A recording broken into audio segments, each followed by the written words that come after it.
여러분, 오늘은 말씀을 시편 118편에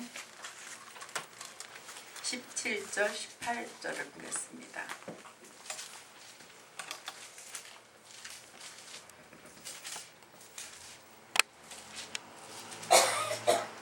찾으셨으면 함께 봉독하겠습니다. 내가 죽지 않고 살아서 여호와께서 하시는 일을 선포하리로다. 여호와께서 나를 심히 경책하였어도 죽음에는 넘기지 아니하셨도다. 오늘 저는 이 예배를 위해서 이 말씀을 묵상해 보았습니다.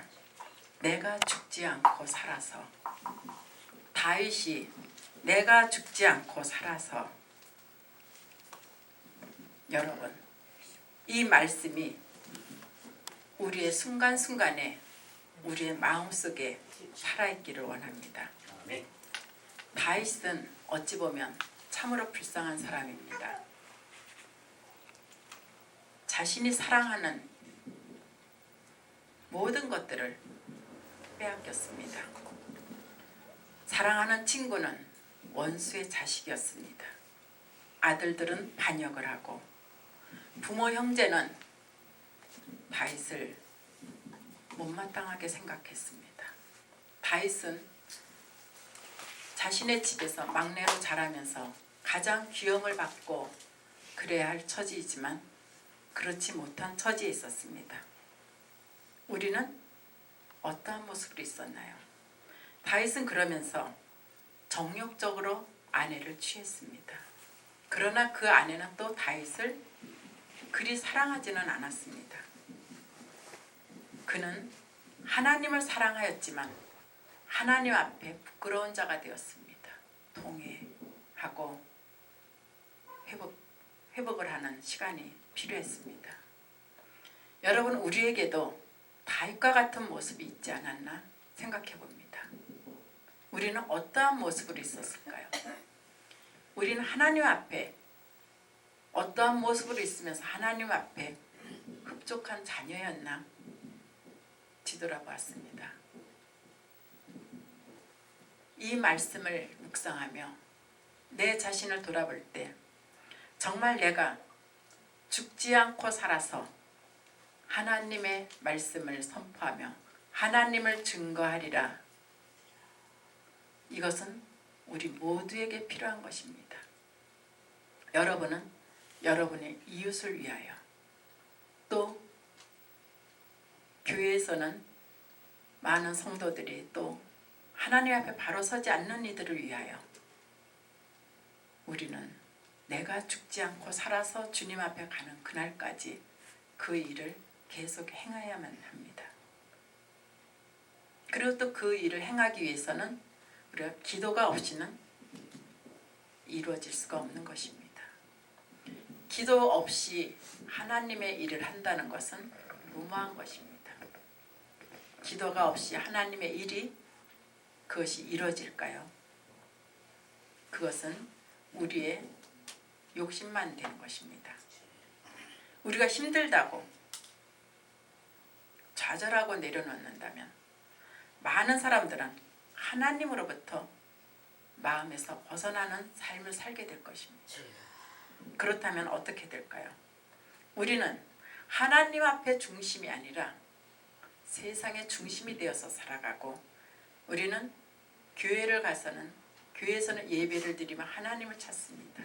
그러나 결국 우리의 마음은 세상에 묶여있기 때문에 우리는 온전한 그리스도인의 모습으로 살아갈 수가 없는 것입니다. 내 자신이 진정한 그리스도인의 모습인가? 내가 진정으로 이웃을 위하여 사랑을 줄 수 있었나? 내가 진정으로 누군가에게 베풀 수 있는 마음과 사랑을 줄 수 있나? 요즘은 세상이 참 무섭습니다. 운전을 하면서도 크랙션을 함부로 누를 수가 없습니다. 잘못하면 큰일 나니까요. 사람들이 무섭습니다. 안 믿는 사람들 입에서도 사람이 무섭다는 말이 나옵니다. 여러분, 그것은 이 세상을 무엇이 장악을 했기 때문일까요? 마귀가 이 세상을 장악을 했기 때문에 그것은 또 우리가 마귀로부터 그들이 이 세상을 장악할 수 있도록 우리가 자리를 내어주었기 때문입니다. 우리가 기도하지 않았기 때문에 그들에게 자리를 내어준 것입니다. 여러분, 우리가 죽지 않고 살아서 하나님의 일을 선포하며 하나님 기뻐하시는 일을 한다면 하나님 이름으로 우리는 구분되어진 삶을 살아야만 될 것입니다. 성경의 말씀에는, 이 말씀 안에는 아주 작은 것이 있는 것 같지만 한 구절이 우리의 생명을 살리고 우리의 성공과 우리의 삶을 바꿔놓는 역사를 일으키기도 합니다. 말씀은 여러분에게 아주 큰 희망과 큰 메시지를 여러분에게 전할 것입니다. 그 말씀으로 인해서 여러분의 모든 문제들이 해결될 것입니다. 다른 것에서 해결될 수가 없습니다. 해결될 수 있는 것은 말씀밖에 없습니다. 말씀과 기도와 회개밖에 없는 것입니다. 어느 선교사가 아프리카에 갔습니다. 어느 선교사가 아프리카에 가서 그가 비가 너무 많이 왔는데 그 냇가를 건너야만 했는데 그 물살에 자신이 쓸려갈까봐 넘어가지를 못하고 두려워서 그 앞에서 서성거리고 있었습니다. 그런데 그곳의 원주민들이 그곳을 지나다가 건너게 되었습니다. 그러자 그들이 그 냇가 앞에서 구부려서 큰 돌을 머리 위로 이렇게 지고 가는 거였어요. 그리고 물속으로 들어가서 걸어가는 거였어요. 그래서 그 선교사는 그것을 바라보고 저 사람들이 왜 저렇게 미련한 짓을 할까? 왜 무겁게 저 큰 돌을 머리 위에 지고 그리고 그 길을 건널까? 의아했습니다. 그런데 그 원주민들은 그곳을 아주 간단히 건너버렸어요. 다들 하나하나 건넜어요. 그리고 그들은 또 그 돌을 그 바닥에 내려놓고 또 자신들이 가야 할 곳으로 갔습니다. 여러분, 왜 그랬을까요?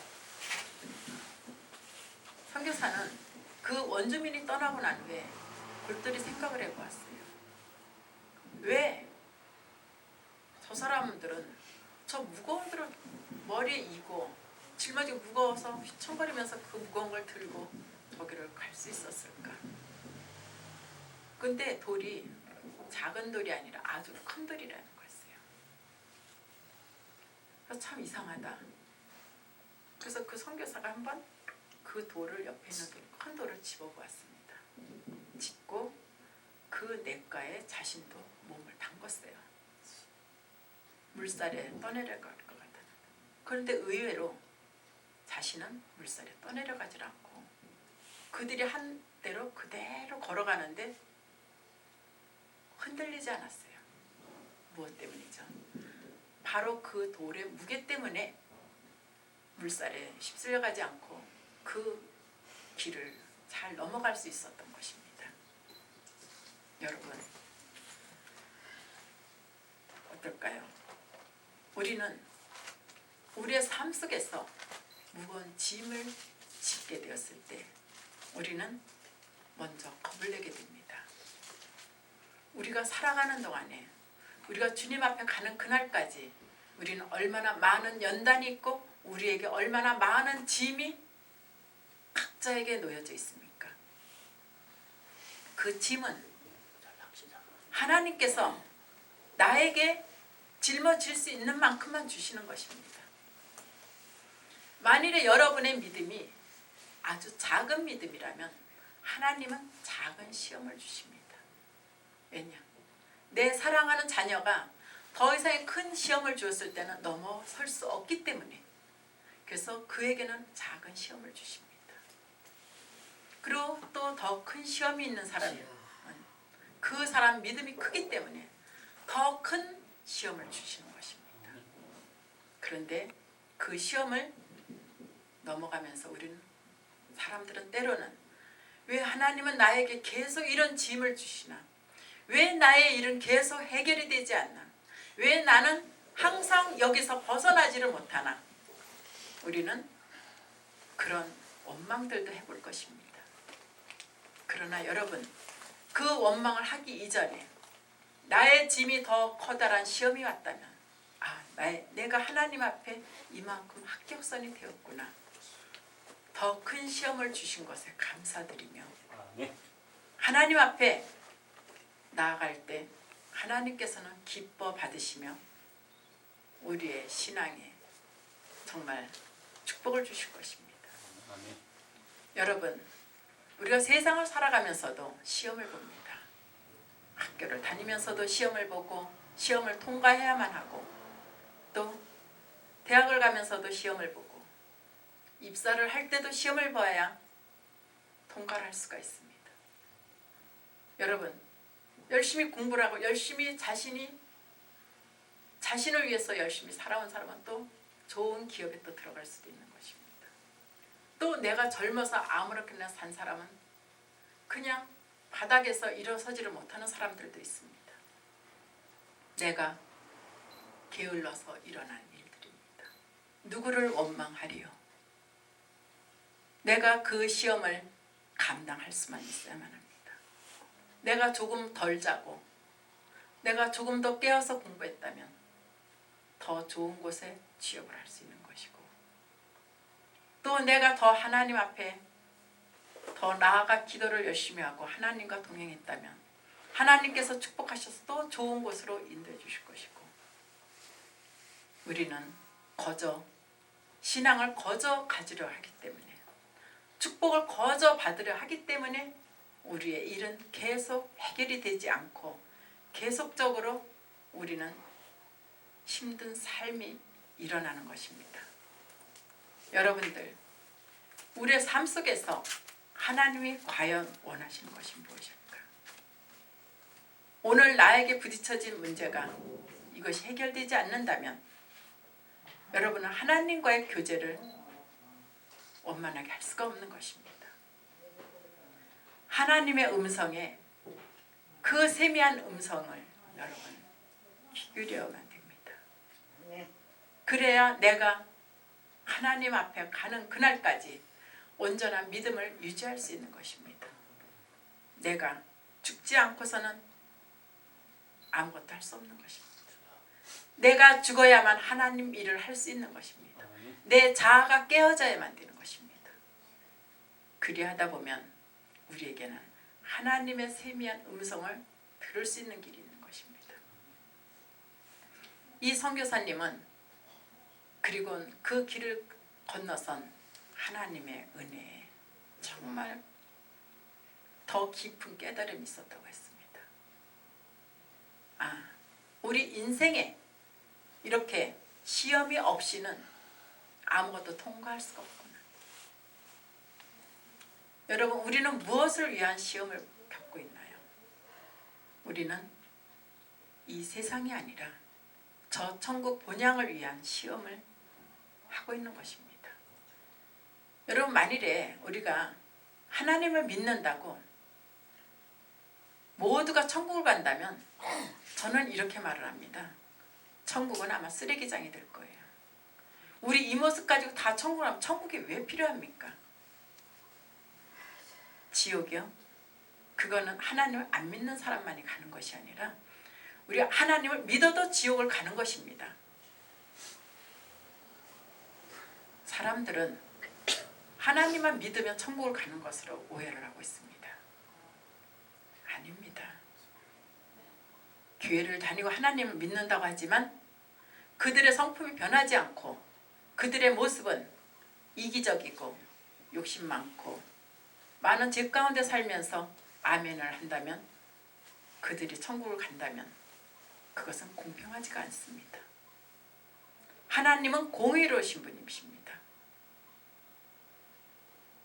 우리는 그곳을 가기 위해서 우리의 모든 시험을 통과를 해야만 합니다. 여러분, 각자에게 놓여진 시험이 무엇인지 여러분 자신들은 스스로가 잘 알고 계실 것입니다. 그 시험을 하나하나 통과할 때 내가 하나님과 동행할 수 있습니다. 제가 하나님을 알고 하나님이 정말 계시구나, 하나님에 대한 체험을 하고 93년도 지나서 94년 1월의 어느 날이었어요. 그때 아주 하나님께서 저에게 시험을 주셨었습니다. 저희 아이들이 그때는 어려서 초등학생인데 그 겨울에 이제 예방접종을 해야 됐어요. 예방접종을 하러 아이들을 데리고 갔습니다. 그래서 병원 앞에 주차장이 없고 그 공터에 주차장이 있었어요. 제가 그 당시에 제주도에 살고 있었을 때예요. 그 공터에 차를 세우고 문을 탁 닫는 순간에 갑자기 회오리 바람처럼 바람이 이렇게 일더라고요, 바닥에서. 그러더니 내 앞에서 문을 닫는데 내 발밑에서 확 위로 올라오는 거였어요, 바람이. 그러니까 모래하고 흙하고 이게 그러니까 눈에 확 들어오니까 저도 모르게 눈을 감으면서 그때 후드가 달린 자켓을 입고 있었어요. 그래서 모자를 확 뒤집어 쓰면서 이렇게 했어요, 제가. 그리고 차문을 탁 잠그고 그리고는 애들을 데리고 소아과를 갔어요. 그래서 접수를 하려고 했는데 지갑이 없는 거예요. 제가 지갑을 갖고 나왔는데 분명히 애들을 데리고 나면서 내가 지갑을 갖고 나온 걸 기억하는데 내 손엔 지갑이 없어요. 그렇다 내가 어디 다른 곳을 들린 곳도 없는데. 근데 그 순간 아찔했어요, 진짜. 왜냐면 현찰이 너무 많았었거든요. 저는 그 당시에 카드를 갖고 다니는 게 아니라 그냥 현찰을 들고 다녔었어요. 그래서 현찰이 그 당시 지갑이 한 150만 원이 좀 넘게 있었어요. 거기서 깜짝 놀라가지고 지갑을 내가 어디서 잊어버렸지 막 하다가 애들을 다시 데리고 집으로 왔어요. 접수를 할 수가 없어서. 집에 와서 곰곰이 생각을 해봤어요. 내가 화장실에 들어가도 화장실에다 놨나, 화장실을 봐도 없고, 아니면 내가 싱크대 문을 열었었나, 싱크대 문도 다 열어봤어요. 또 신발장 문도 열었어요. 신발 꺼내면서 내가 거기다 올려놓고 문을 닫았나. 나중에 사람이 바보가 되는 거예요. 막 별별 생각을 다 하는 거예요. 없는 거예요. 그래서 막 찾다 도저히 찾을 길이 없어요. 내가 간 곳은 없고, 차 안을 다 뒤져보고 차 밑바닥까지 보고 차에서 굴러갔나요? 다 찾아도 없어요. 그래서 막 속이 상해가지고 막 있었어요. 속상해가지고 그러다가 기도를 해야지. 그래서 기도를 했어요. 이미 없어진 지갑이 어디서 나올 수도 없지만 기도를 해야겠다 하는 생각이 들어서 기도를 했어요. 하나님, 내가 지갑을 잊어버렸는데 어떻게 하죠? 정말 간절히 기도를 했어요. 근데 그때 세미한 하나님의 음성이 들렸어요. 염려 마라. 염려하지 마라. 너는 지갑을 곧 찾게 될 것이다. 그런데 저는 입술로는 아멘 하면서 기도를 끊고 나서는 하나님 감사합니다 이러면서도 지갑을 어디서 잊어버린 데가 없는데 그게 어디서 나오나 이러고 막 그랬어요. 그리고 나서 조금 있다가 몇 분이 안 지나서 저희 집에 전화가 때리러 오는 거였어요. 그래서 전화를 받았어요. 그랬더니 우리 아들 이름을 대면서 혹시 지갑 안 잊어버리셨어요? 이래요. 근데 저는 감사한 게 아니라 어떤 남자가 그 말을 하니까 갑자기 화가 났어요. 당신 누군데 내 지갑 갖고 있냐고 그랬어요. 오히려 대답 큰 소리를 쳤어요. 왜 내 지갑을 갖고 있어요? 이랬어요. 왜냐면 저도 왜 저 사람이 내 지갑을 왜 가져갔나 이래가지고 순간에 내가 정신이 잠깐 그랬어요. 그래서 왜 내 지갑 왜 가지고 있어요? 이랬어요. 그랬더니 그분이 웃는 소리가 들려요. 거기서. 그러면서 지갑 잊어버리셨잖아요. 그래서 근데 어떻게 하세요? 그랬더니 내가 지갑을 주웠으니까 알죠? 이래요. 나 지갑을 밖에서 안 잊어버렸는데 어디 안 나갔다니까 지갑 가지러 오래요. 근데 가지러 오라는데 순간에 겁이 또 나요. 왜냐면 누가 내 지갑을 가지러 오라는데 또 남자 목소리니까 겁이 나는 거예요. 혹시 납치 같은 거 이래가지고 겁이 났어요. 그래서 근데 누구세요? 그랬더니 지금 어디냐 그랬더니 그랜드 호텔에 있대요. 그래서 그랜드 호텔에서 만나자 그래요. 자기가 그랜드 호텔에서 거기서 숙박을 한다는 거예요. 그러더니 지갑을 주운 걸 이야기를 하는 거였어요. 바로 내 차가 포텐샤가 아니었냐 이래요. 그래서 예 포텐샤 맞아요. 그랬더니 은색 그 포텐샤 아니어서 그렇다 그랬더니 거기 차 문 닫는데 운전석 옆에 떨어져 있더라는 거예요. 그러니까 생각이 났어요. 내가 그 모래바람 같이 해오리 바람이 막 불 때 이 지갑을 겨드랑이에 딱 꼈는데 이거를 이렇게 하면서 지갑이 바닥에 탁 떨어졌는데 겨울이니까 옷이 두꺼우니까 떨어진 걸 못 느끼고 애들만 손잡고 그냥 간 거였어요. 근데 그분이 뭐라 그러시냐면 자기는 연예인 협회에 있는 뭐 무슨 뭐 회장인가 뭐 그렇다고 그러더라고요. 그래서 그러냐고. 저는 이제 연예인에 대해서는 관심이 없어서 그러냐고. 지갑 찾아서 감사하다고 이제 뭐 이제 그 그랜드 호텔에서 이제 케이크 몇 개를 이제 사가지고 갔어요. 거기는 사람들 주라고. 그랬더니 그 사람이 고맙다 그러면서 지갑을 주는 거예요. 근데 저는 의아스러운 게 거기는 전화번호가 없었어요. 제 지갑에. 그렇다 내가 뭐 명함을 갖고 다닐 때도 아니었고 그래서. 근데 우리 집 전화번호를 어떻게 알고 전화를 하셨습니까? 이랬더니 거기에 우리 아들 학원 그 회비를 낸 영수증이 있더라는 거예요. 그래서 그 학원에 전화를 했대요. 찾아주려고. 전화를 했더니 그 사람이 찾아주려고 전화를 했더니 지금 그 학생 그 학원에 안 다닌다고 그러더래요.